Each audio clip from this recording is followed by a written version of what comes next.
The sunlight was blinding that morning, or maybe my eyes just hadn't caught up with the world yet. The hospital air still clung to me.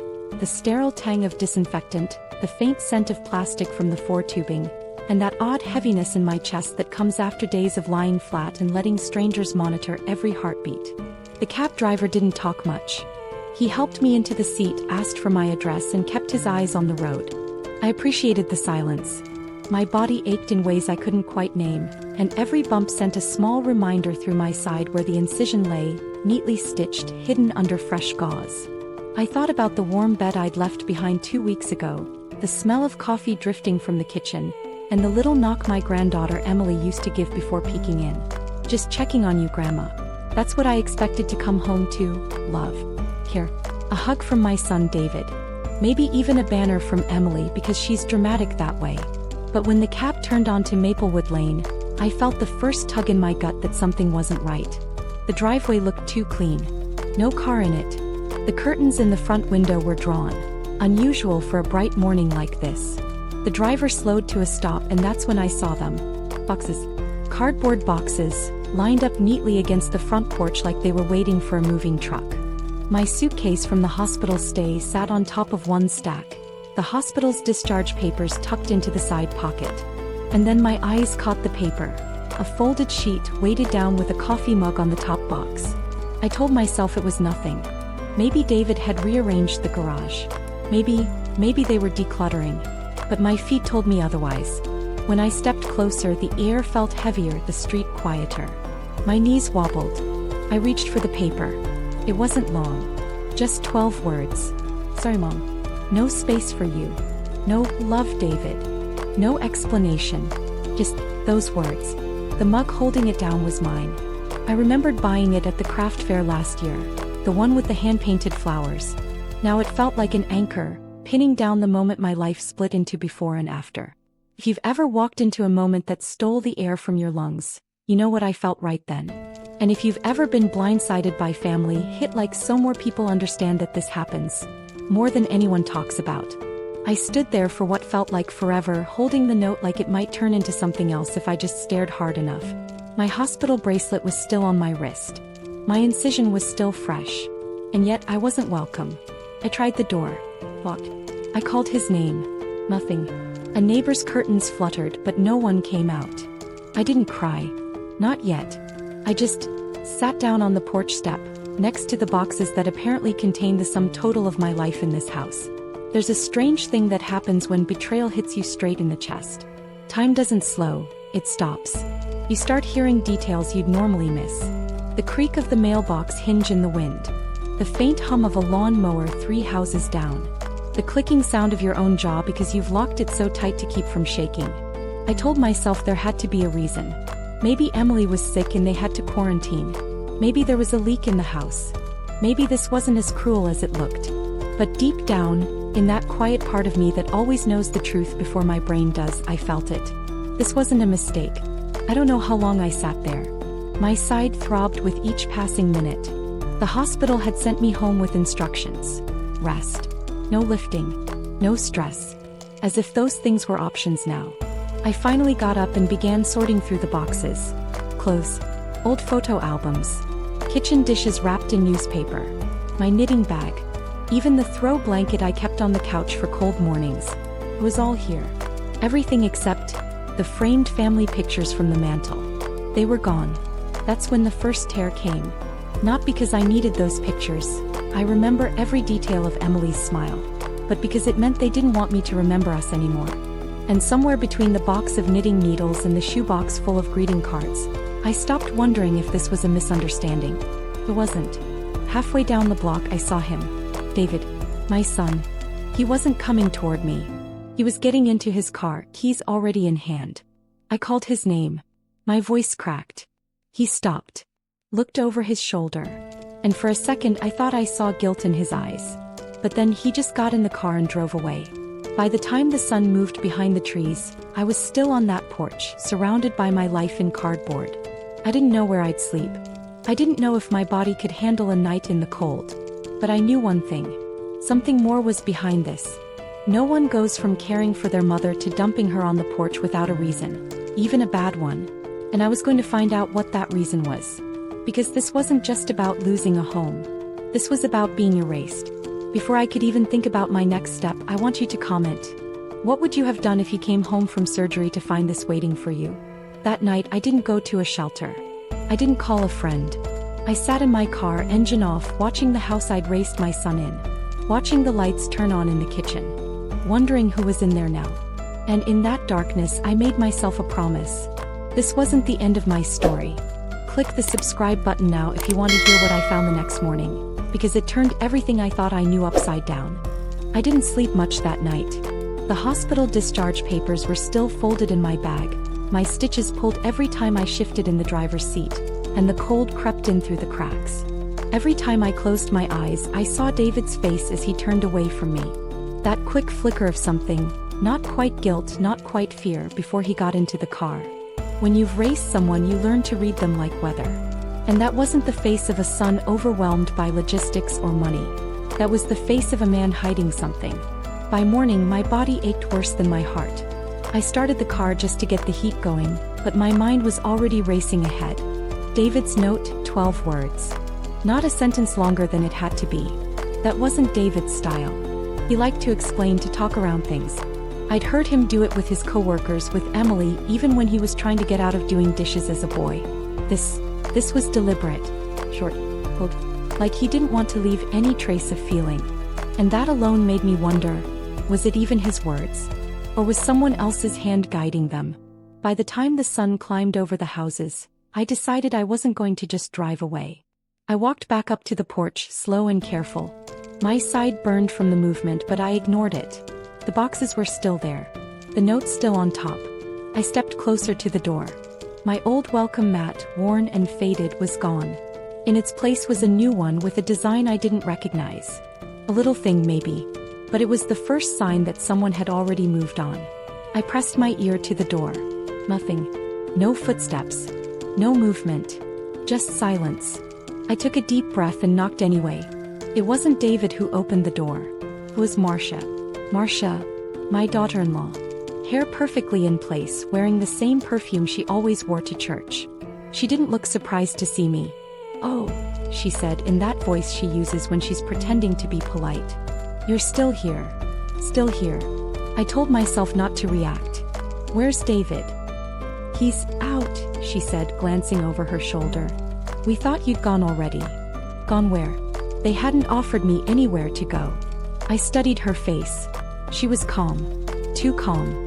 Like she'd rehearsed this moment. "Marcia," I said slowly, "why are my things outside?" He hesitated, just a flicker, but I caught it. Then she smiled, the kind of smile people use to soften a blow they know is going to land hard. "You've been through so much with your surgery," she said. "We just thought, maybe you'd be more comfortable somewhere with people to help you. Somewhere else. Away from here. Away from them. If you're trying to send me to a facility," I said, my voice low, "you can say it plain." She didn't answer. But she didn't have to. If you've ever looked someone in the eye and realized they've already made up their mind about you, you know the kind of weight I felt in my chest right then. And if you've ever had someone try to push you out of your own life, hit like so, more people hear stories like this. "Marcia," I said again, "this is my home. I have a key. I have every right to." But she cut me off. "David changed the locks." The words hit harder than the cold air. Change the locks. That wasn't temporary.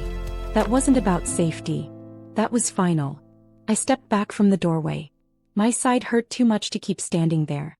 "I need to talk to him," I said. She nodded once as if that settled it and closed the door. I stood there a long time after she shut me out, staring at the door frame, the little scuff marks from Emily's shoes when she used to kick the door open in excitement. I realized something in that moment. David hadn't even told me this himself. He'd sent her. And that, more than the boxes, more than the note, told me I was no longer part of his plans. Back in the car, I pulled out my phone and scrolled through our last messages. The night before my surgery, he texted, "Don't worry, Mom. Just focus on getting better. We'll handle everything here." Handle everything. Those were the last words he'd sent me before the hospital wheeled me into that cold, bright room. I stared at them now and they felt different. They felt planned. Later that afternoon, I decided to drive over to the pharmacy to refill my prescription. On the way, I passed the Willow Street Cafe, the place where David and I had our Sunday breakfasts for years. And there, in the parking lot, was David's car. I slowed down. Through the window, I saw him sitting with someone. Not Marcia. It was a man I didn't recognize.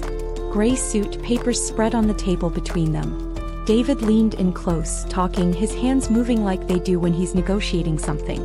When the man slid a folder across the table, David picked it up quickly as if he didn't want it to be seen. Something about that moment made my stomach knot. I thought about pulling over, walking in, confronting him right there. But something told me to wait. To watch. They talked for another 20 minutes. David kept glancing toward the window, scanning the parking lot. He didn't see me. When they stood, they shook hands, not warmly but like two people sealing a deal. The man walked away. David stayed a moment, looking down at the folder before tucking it under his arm and heading out. He drove in the opposite direction from home. That night, sitting in my car again, I kept seeing that folder. And I remembered the missing family photos from the boxes. The ones that were always displayed in the living room, gone without a trace. I don't believe in coincidences, not after 78 years on this earth. David's note. Marcia's smile. The changed locks. The meeting with a man in a suit. The missing photos. It was all connected. I didn't know how yet. But I would. If you've been in a situation where you knew someone was lying to you, even before you had proof, drop a comment below. I want to know how you handled it. By midnight, I made myself a new promise. I wouldn't just confront David. I'd catch him. And to do that, I'd have to dig into things he thought I was too weak, too tired, or too hurt to even question. The next morning, I made my first move. I called an old friend, someone who owed me a favor, and asked her to meet me for coffee. What she told me over that table at Willow Street Cafe changed everything. Click the subscribe button now so you don't miss what she revealed, because it's the first real proof that David's betrayal wasn't just personal, it was planned. The first night in my car was a shock to my bones. I'd thought maybe the hospital nights would have hardened me. Those long, cold hours when the nurses changed shifts and the machines hummed without anyone speaking to you. But a hospital bed is still a bed. A hospital room still has walls. Car. That's a different kind of loneliness. I had parked in the back of the Willow Street church lot. The one where the security lights are dim enough to give you privacy but bright enough to keep you from feeling completely invisible. I wrapped my old cardigan around me, the one I'd had for 20 years, and pulled my knees up as far as my side would let me. The stitches burned, but that wasn't the thing keeping me awake. It was the note. And the face Marcia made when she told me David had changed the locks. That face had no regret in it. Around midnight, the rain started. Soft at first, like the night was whispering. Then harder, tapping against the roof, drowning out my thoughts. I turned on the engine for heat, watching my breath cloud up the windows. That's when I remembered something. Years ago, after my husband passed, David had been the one to help me with the mortgage paperwork. He'd sat at the kitchen table with his laptop, telling me how he'd keep things simple for me. At the time, I thought it was love. Now, the memory had a different flavor, like a spoonful of something sweet that turns bitter the longer it sits in your mouth. By 2 a.m., my back ached so bad I decided to shift to the passenger seat. That's when I saw it, a folded slip of paper sticking out from under the driver's seat. I pulled it free. It was damp at the edges, but the ink was still clear. It wasn't mine. It was a receipt, dated 2 weeks ago, from the law offices of Miller, Howard, and Ross. The name on the client line made my stomach drop. David Thompson. Now, if you've ever found something that suddenly makes 100 little things make sense, but also raises 100 more questions, you know the feeling I had in my hands just then. The rain, the cold, the stitches, I didn't feel any of it in that moment. Why was David meeting with a lawyer 2 weeks ago? Why hadn't he mentioned it? And why, on this receipt, was this service listed as property transfer consultation? If you've ever stumbled on a piece of paper or overheard something that made you rethink everything you thought you knew about someone, hit like so this story reaches more people who've been in my shoes. I tucked the receipt into my bag, my mind racing. Property transfer. My house. Oh, it couldn't be. But then I thought of the missing welcome mat. The new locks. The missing photographs. All of it fit too neatly. By morning, the rain had stopped, but my hands still shook when I drove to the diner on the edge of town. I ordered coffee, not because I wanted it, but because the waitress, Denise, had known me since the days I used to come in with David after his baseball games. Denise has a way of asking questions without words. One look at me and she just poured the cup, her eyes soft. Rubbing my hands together for warmth, I slid into the booth and stared at the steam curling from the cup. That's when a voice came from the next booth over. Oh, man. Serious. Yeah, the transfer went through faster than expected. Paperwork was smooth. I froze. I didn't recognize the voice, but my body knew the weight of those words. Transfer. Paperwork. Smooth. I angled myself just enough to catch the reflection in the window. It was the same man I'd seen David with at the cafe. The gray suit. The same neat hair. And in his hand a folder. The same kind of folder David had carried. I tried to listen, but the waitress came by to refill my cup, and by the time she left, the man was gone. All he left behind was a half-empty mug and a $20 bill under his plate. When I slid back into my car, the church bells from Willow Street rang out. Noon already. And with it came a thought I couldn't shake. This wasn't about no space. This was about my space. My home. And maybe, just maybe, I'd been pushed out before I even knew I was being pushed. If you've ever had that gut-deep feeling that someone was trying to erase you from your own life, drop a comment below. Because that's exactly how I felt that day. That night, I parked behind the library.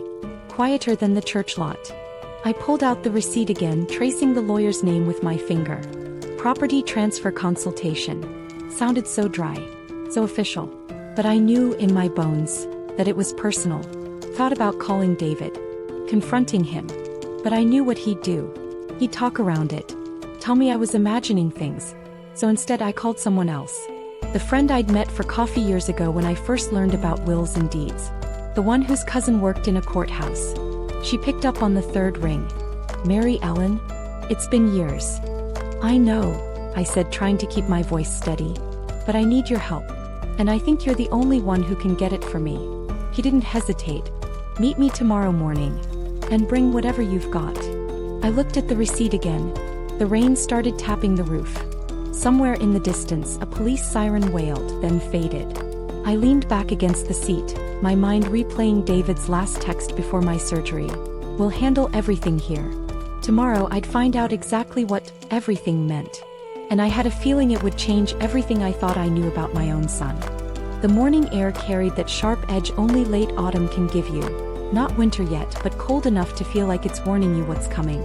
I parked 2 blocks from the courthouse, partly because I didn't want David's car to be anywhere near mine, and partly because old habits die hard. I walked slower than I wanted to. The stitches still pulled and my left side ached with every step, but I'd be damned if I'd limp. The courthouse in Clayton County is one of those old sandstone buildings where the walls seem to hold on to secrets. The kind of place where you can feel history pressing against you in the hallways.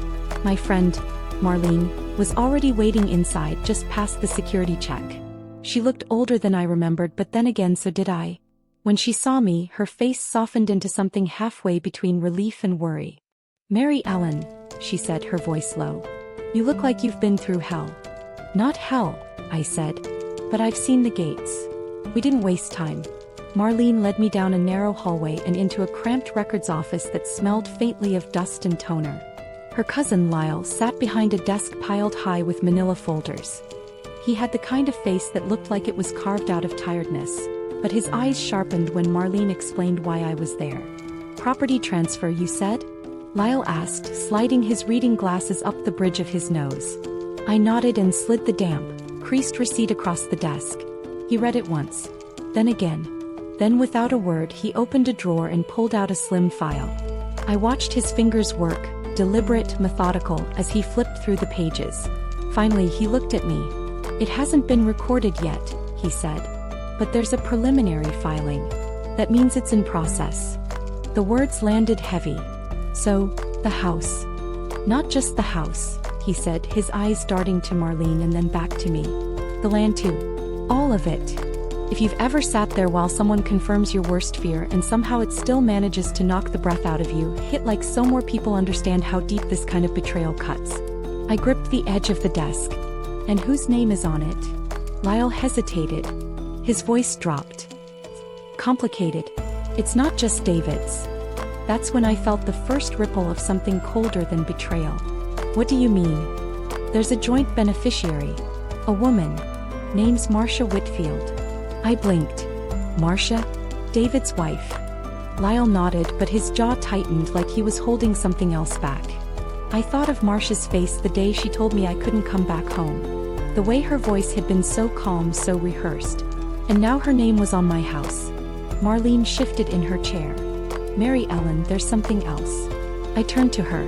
What? She glanced at Lyle, then back to me. You know my sister-in-law works at the First State Bank, right? I nodded slowly. She's seen withdrawals. Large ones. Over the past 6 months.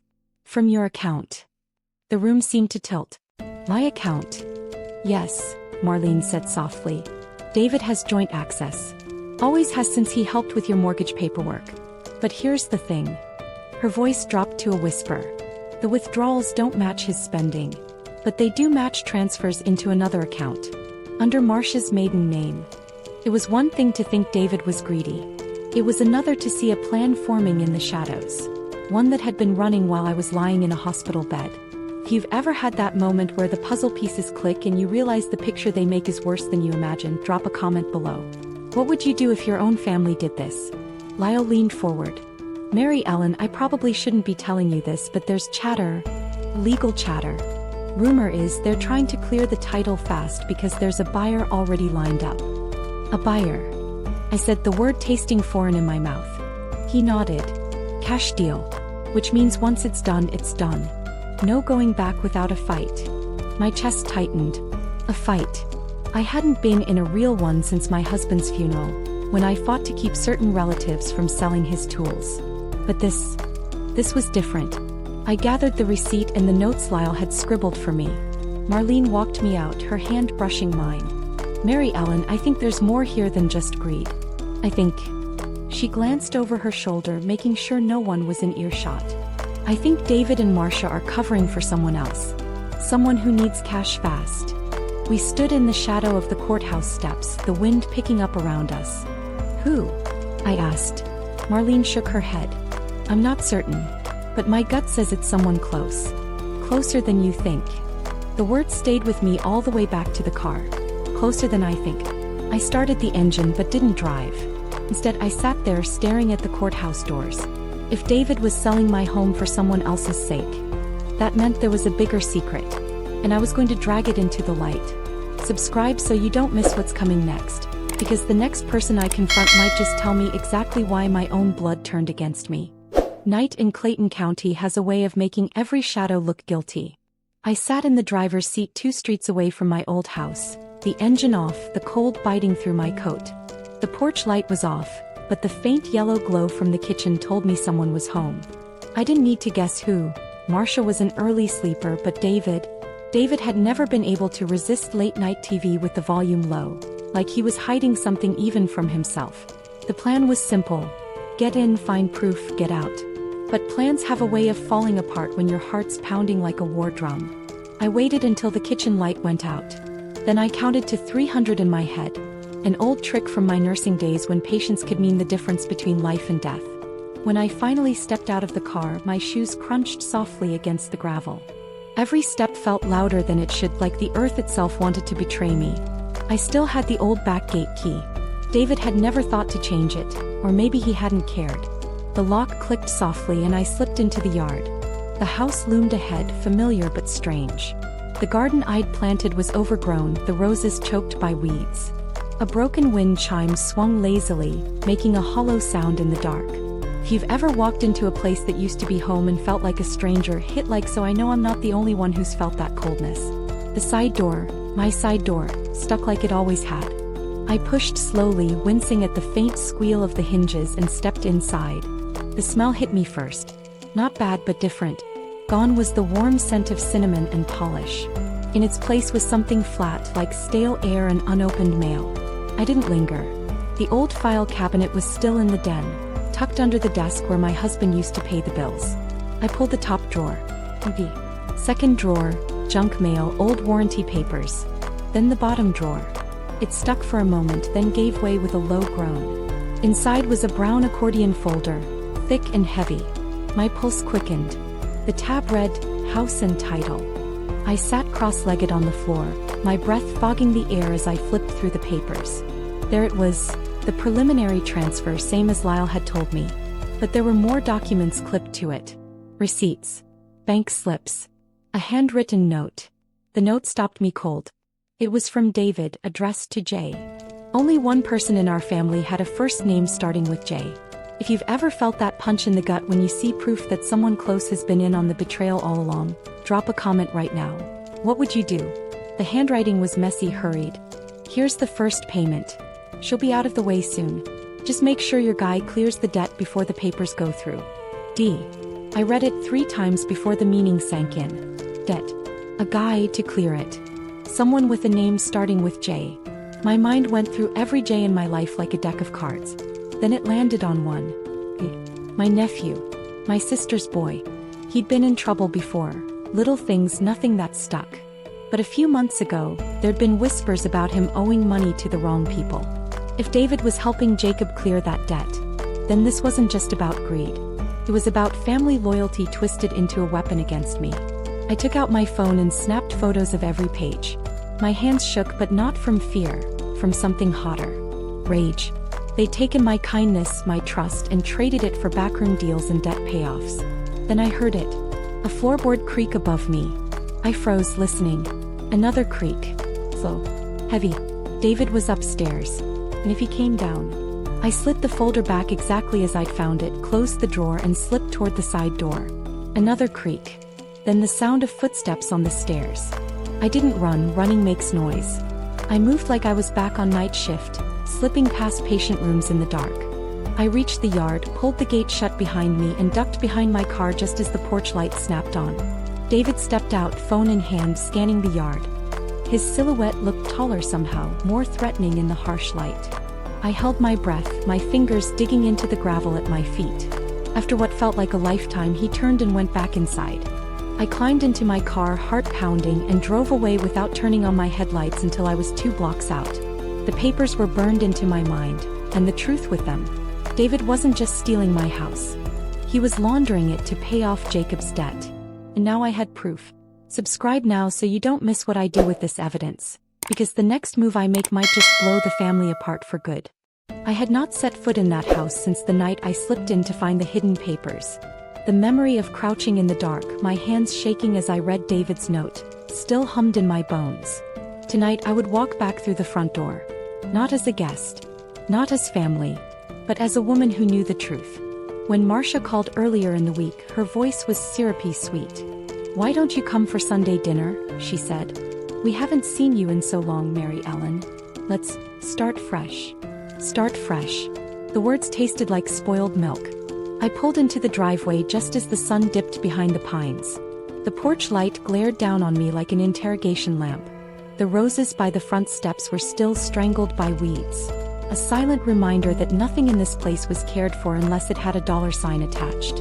I stood on the porch a full minute before knocking. Marcia opened the door wearing her best smile. It didn't reach her eyes. Come in, she chirped. David's just finishing the roast."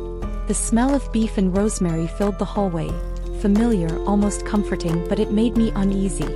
Strange how the things we love can be used against us. The dining room table was set for 3. Silverware polished, candles lit. David emerged from the kitchen, wiping his hands on a towel. "Mom," he said with that low, measured tone he used when he was pretending to be calm. "Glad you came." What? As if we were strangers negotiating a truce. If you've ever had to sit across from someone you love, knowing they've betrayed you, hit like, because you know that smile can be the heaviest mask to wear. We sat. The small talk started. Weather, the new supermarket in town, the pastor's sermon last Sunday. But I was watching. Every flicker of David's eyes. The way Marcia's hand hovered over her wine glass longer than necessary before taking a sip. I let them talk and then I laid down my first card. "I went by the old bank last week," I said casually, spearing a carrot with my fork. Funny thing, the teller remembered seeing my name on some recent paperwork. Marcia's fork froze midair. David didn't look up, just cut into his roast with slow precision. "Oh," he said. "Banks mix things up all the time." "That's what I thought," I said, smiling. But this was specific. Something about property transfers. David's knife scraped hard against the plate. Marcia coughed into her napkin. If you were me, sitting there holding back the one piece of evidence that could burn the whole thing down, drop a comment. Would you show your hand or wait for the perfect moment? The rest of dinner was a dance. They tried steering the conversation away and I let them, just enough to keep them guessing. Asked about Jacob. Marcia's eyes darted to David before she answered. Oh, he's fine. Keeping busy. Busy. That word had a way of covering all sins. Halfway through dessert, I leaned back in my chair. You know, I said softly, I've been thinking a lot about debts lately. How sometimes people take on burdens they can't handle alone. And how far family will go to help. David finally looked at me. Really looked. There was a flicker, a brief, involuntary tightening around his eyes. A tell. The silence hung so long you could hear the hum of the refrigerator in the next room. Then he smiled too quickly. Family looks out for each other, Mom. Always has, always will. It was the always will that sent a chill up my spine. Not a promise. A warning. When I left that night, Marcia hugged me at the door, her hands trembling slightly. David stayed back, leaning in the doorway, his gaze fixed on me like he was trying to read what I knew. In the car, I gripped the steering wheel and took a long breath. I had seen enough. The papers were one thing. The look in David's eyes tonight confirmed it. They were in this together. And Jacob wasn't just a bystander. The morning after dinner with David and Marcia, I woke before the sun. Not because I couldn't sleep, I had barely slept at all. The images from last night played on repeat in my head. David's eyes narrowing just enough to betray himself, Marcia's trembling hands, the way the air in that dining room had felt like a stretched rope ready to snap. It was time to stop guessing. It was time to follow the money. I started with the folder I had taken from their house. The one with the property transfer forms and notes in David's handwriting. The dates stood out immediately. 2 months before my surgery. While I was still healthy enough to be a problem. If you've ever had to piece together the truth from scraps of paper and half-truths, hit like. Because you know that feeling of both hope and dread when you think you're finally onto something. One note mentioned CD maturity, mid-June. That wasn't David's handwriting. I recognized it instantly. Jacob's looping letters, the same style he used when he made me birthday cards as a boy. A CD. Certificate of deposit. That was money. Big money. I knew just the person to help me dig deeper. Harold, Kentucky. Harold had been the branch manager at the old First County Bank for 30 years before retiring. He was the kind of man who remembered names, faces, and account numbers like most people remember their grandchildren's birthdays. I called him. Harold, it's Mary Ellen. Well, if it isn't my favorite Sunday pie baker, he said warmly. To what do I owe this honor? I need to ask you something about financial records, I said carefully. And I'd rather not talk about it over the phone. Harold paused for a beat, then said, meet me at the Willow Street Cafe in an hour. The cafe smelled of fresh biscuits and burnt coffee, the kind of place where gossip was currency and secrets were whispered over grits. Harold was already in a corner booth, 2 mugs on the table. I slid into the seat across from him. Tell me what's going on, Mary Ellen, he said, his voice lowering. I pulled the property transfer papers from my bag and laid them between us. I found these. They're tied to my house. And here, I pointed to Jacob's handwriting, a note about a CD maturing in June. I need to know whose account it was and where the money went. Harold's eyes scanned the papers, his expression tightening. This isn't good, he murmured. If you were in my shoes, sitting across from someone you trusted, waiting to hear if your own blood had sold you out, drop a comment. Would you want the truth right away or would you be afraid to hear it? Mary Ellen, Harold said slowly, I can't give you bank records outright. But I can tell you this. That CD was in your name once. And it isn't anymore. The transfer happened while you were in the hospital. I felt the floor tilt beneath me. Harold leaned in closer. The beneficiary listed? Jacob's name is there, but so is David's. They split it. $40,000 each. $40,000. Money I had set aside for emergencies. Money I had trusted would be there long after I was gone. Gone now. My hands tightened around my coffee mug. Can you give me proof? Harold looked toward the counter, then back at me. Not here. He reached into his coat pocket, pulled out a thick, sealed envelope and slid it across the table. Do not open this here, he said firmly. Go home. Lock your doors. Read it alone. If you want to see what's inside that envelope, subscribe now. because what happens next is where everything starts to unravel fast. The envelope felt heavier than it should have. Not just in weight but in consequence.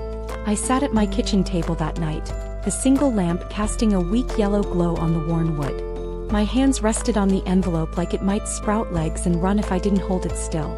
I thought about Harold's face when he'd slid it across the table. The way he'd said, "Do not open this here." That alone had told me enough to know whatever was inside wasn't just a few numbers on paper. When I finally tore the seal, the sound was deafening in the quiet. Inside were photocopies of documents stamped in neat black ink with signatures I knew by heart. Mine, David's, and Jacob's. The dates were clear. Transfers, withdrawals, account closures. All done while I was lying in a hospital bed, trusting my family to keep my life safe. The last page was the gut punch. A notarized statement naming David as my appointed representative. A document I had never signed, my supposed signature forged in blue ink. If you've ever had the air knocked out of you without a single hand touching you, hit like, because that's exactly what it felt like. I sat there for a long time, the pages spread out in front of me, and the cold realization washed over me. They hadn't just taken my money. They had planned for me to never come back home. That Sunday I went to First Baptist Church. I hadn't been since before the surgery. The air smelled faintly of lemon polish and the choir's cologne. People hugged me, told me how good it was to see me. Some hugged too quickly, eyes darting away as if unsure where to place their pity. David was there, of course, Marcia by his side, her smile brittle as glass. Jacob stood near the coffee table, stirring his cup without looking up. I felt the envelope inside my purse, its presence like a loaded weapon. And in that moment I decided, I wouldn't wait for lawyers or courtrooms to start telling the truth. After the service, the fellowship hall filled with chatter, laughter, and the clink of styrofoam coffee cups.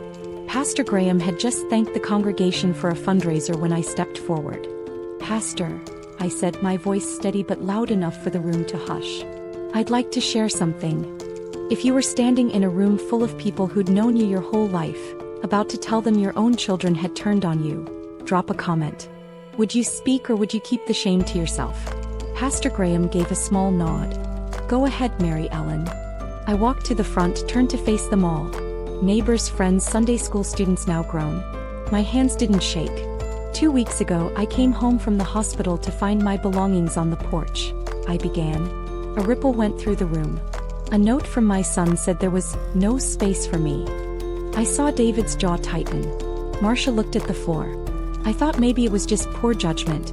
But then, I reached into my purse, pulled out the papers. I found these. I held up the forged document, the bank transfers, the proof of what they'd done. While I was lying in a hospital bed, they were taking my house and my savings. Gasps, murmurs, the scrape of a chair leg against the floor. "Some of you have known me since I was a girl," I said. "Some of you were there the day David was born. And now you see what happens when family forgets the meaning of the word." I laid the papers on the refreshment table. "Read them yourselves. And remember, silence protects the guilty." The room was frozen. Then came the whispers, louder now, names repeated, words like shameful and unthinkable. David stepped forward, his face flushed. "Mom, this is not the place." "Oh, it's exactly the place," I said, cutting him off. "You didn't mind using the church to build your reputation. Now let them see what it's built on.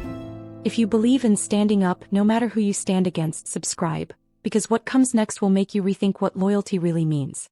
The noise swelled as people began reading the papers, some looking at David with open disgust. Marcia's hand gripped his arm, but he shook her off and stormed out. Jacob followed, his ears red. Pastor Graham placed a hand on my shoulder, his eyes filled with something between sorrow and pride. "You've started something today, Mary Ellen. You sure you're ready for it?" "I've been ready since the day they put my boxes on the porch," I said. But deep down I knew, the public stand was only the beginning. The real battle was still coming, and it wouldn't be fought in whispers or fellowship halls. That night, an unmarked envelope slid under my front door. No return address. Inside, a single sheet of paper with 4 words, written in black marker. "You don't know everything." The courthouse in Clayton County wasn't big, but its steps felt like the climb to a gallows. I stood there that morning, the chill air biting through my coat, watching people file in. Lawyers with briefcases, men in ball caps there for traffic tickets, women clutching stacks of papers like armor. Inside my purse, I had my own kind of weapon. The forged power of attorney, the bank statements, the witness affidavits from neighbors who'd seen my belongings dumped on the porch. And I had something else. A stubbornness that ran deep as the roots of the oak tree out front. Like this video if you've ever had to walk into a room knowing the truth was on your side. Even if the odds weren't.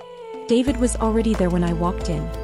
He sat at the defense table in a dark suit that looked a size too big, his hair slicked back. Beside him was a man I recognized from the local paper. A lawyer known for handling messy family disputes. Jacob wasn't with him. That stung more than I expected. Even in this, my younger son couldn't bring himself to look me in the eye. My lawyer, Harold, gave me a nod as I sat down. "You ready?" "As I'll ever be." Judge Carlson was an older man with the kind of presence that made everyone sit a little straighter. He called the case, his voice steady and disinterested as if we were all just names on a docket. "Ms. Mary Ellen Carter versus Mr. David Carter," he read. "Petition regarding contested property transfer, forgery, and financial misappropriation." Sounded cleaner than it was.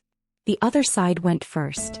David's lawyer painted a picture of a son burdened by his mother's declining health, making difficult decisions to manage her affairs.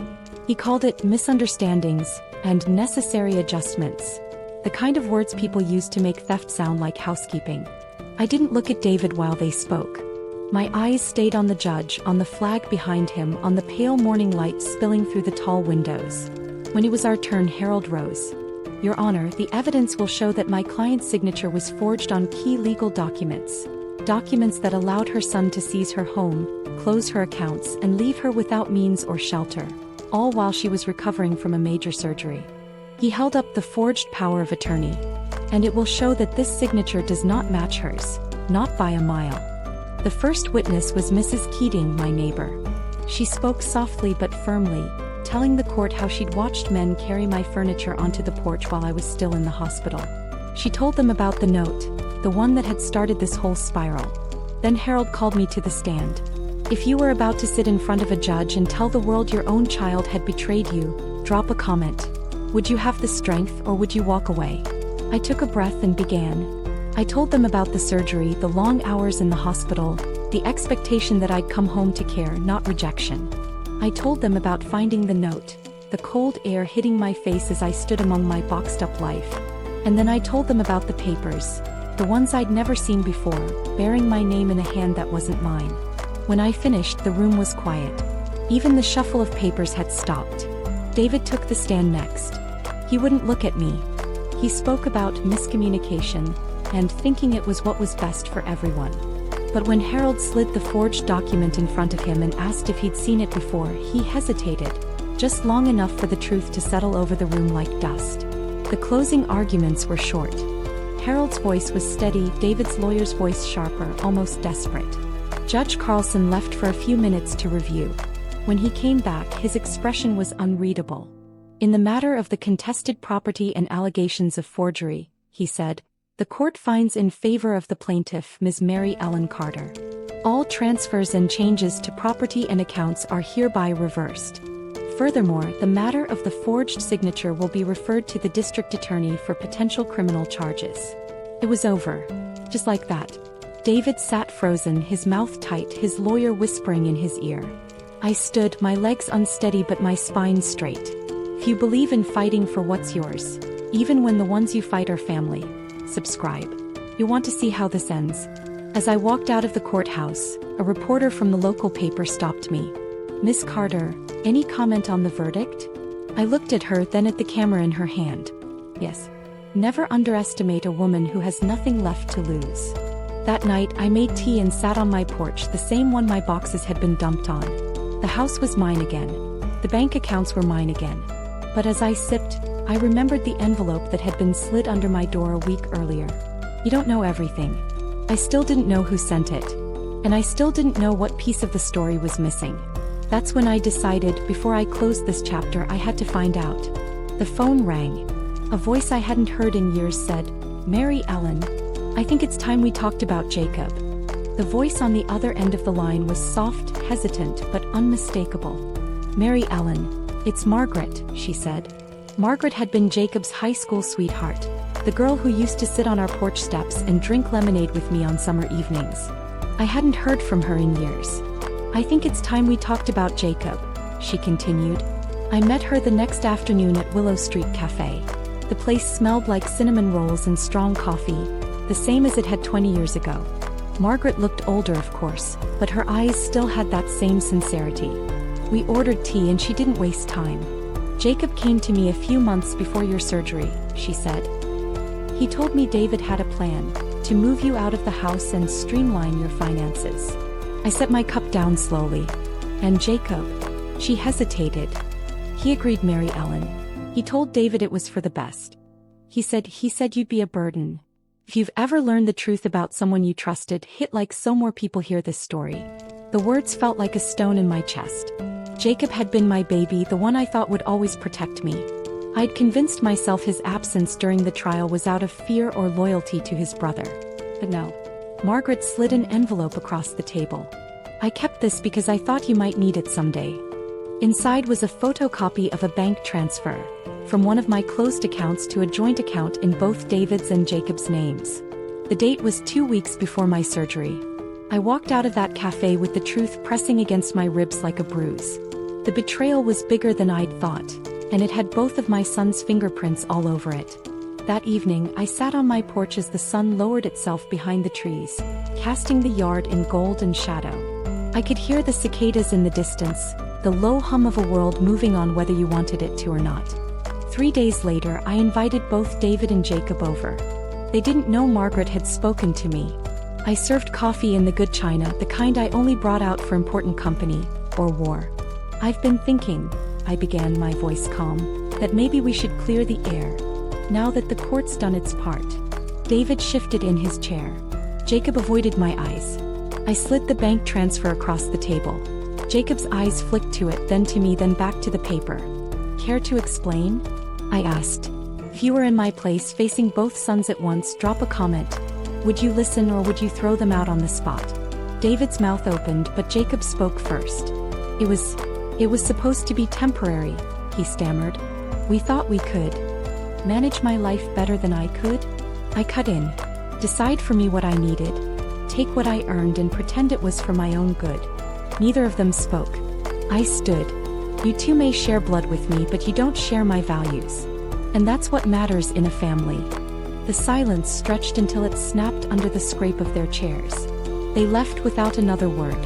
I didn't stop them. That night I called Harold, my lawyer. Draw up the paperwork, I said. I'm revising my will. Neither of them gets a penny. The weeks that followed were quieter. I spent mornings tending to my garden, afternoons reading on the porch, evenings walking to the cafe to see Margaret. There was still hurt, a deep one, but it no longer ruled me. One afternoon, a neighbor stopped by with her teenage daughter. Mary Ellen, she said, my girl's been having trouble with her parents. He could use someone to talk to. Someone who listens. I smiled. I have time. You believe no one is ever too old to start over? Subscribe. I've got more stories that prove it. The summer heat began to fade and the leaves on the big oak turned amber and gold. I sat on the porch most evenings watching the sun slip down past the horizon and the air cooling on my skin. I thought about how life has a way of teaching you who people truly are, and how sometimes the ones who love you aren't the ones you share a last name with. I thought about how I'd been left with nothing but boxes on my porch, and how I now had peace, my home, and the knowledge that I could survive worse than this. Before I went inside that night, I picked up my phone and typed a short post for my friends. Family isn't always blood. And sometimes the best revenge is living well on the porch they thought you'd lose. If you've ever been betrayed by the ones you raised, remember this: you are more than what they tried to take from you. Share this story so no one's mother has to go through this.